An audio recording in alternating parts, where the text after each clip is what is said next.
A retailer allows a cash discount of 8% on the already discounted price after a trade discount of 25% on his goods and still makes a net profit equal to 17.3% of the cost price. By what percent was the marked price of goods kept above its cost price? Mark price जो है सामान का cost price से कितने percent अधिक रखा गया है?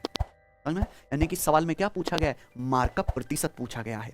अगर आप इस सवाल को अच्छे से पढ़ो तो एक रिटेलर है, एक खुदरा विक्रेता है, वो पहले अपने सामान पर 25% की व्यापार छूट देता है, ठीक है ना, फिर उसके बाद 8% की वस्तु पर नगद छूट देता है। यानी कि दुकानदार ने दो डिस्काउंट दिए, पहले 25% का ट्रेड डिस्काउंट, फिर 8% का कैश डिस्काउंट, ठीक है ना। तो आप ये पता लगाइए मेरे प्यारे भाई, और एक स्टेप में आप पता लगा सकते हो कि इस व्यापारी ने अपने सामान पर कुल कितना डिस्काउंट दिया है। पहले 25% छूट है, फिर 8%, ठीक है बच्चे। तो नेट डिस्काउंट कितना आएगा इन दोनों का सक्सेसिव है बच्चों? 25 प्लस 8 माइनस 25 गुणा 8 बटे 100।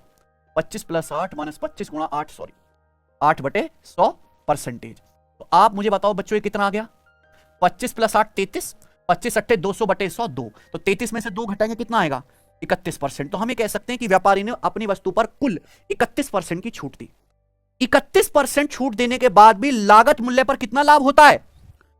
31% डिस्काउंट देने के बाद भी इस प्यारे व्यापारी को अपने लागत मूल्य पर 17.3% का लाभ होता है मेरे भाई। तो सवाल यह है कि बताओ अंकित मूल्य क्रिय मूल्य से कितना परसेंट अधिक रखा गया है। मैंने अभी आपको कॉन्सेप्ट समझाया मेरे भाई कि किसी भी सवाल में अगर डिस्काउंट परसेंटेज और प्रॉफिट परसेंटेज दिया है, सीपी से एमपी का रेशो खटाक से निकाल सकते हो, निकाल सकते हैं ना। और वही पूछा है मेरे भाई, डिस्काउंट और प्रॉफिट पता है तो सीपी से एमपी का रेशो कितना आएगा प्यारे बच्चों? क्या फॉर्मूला है?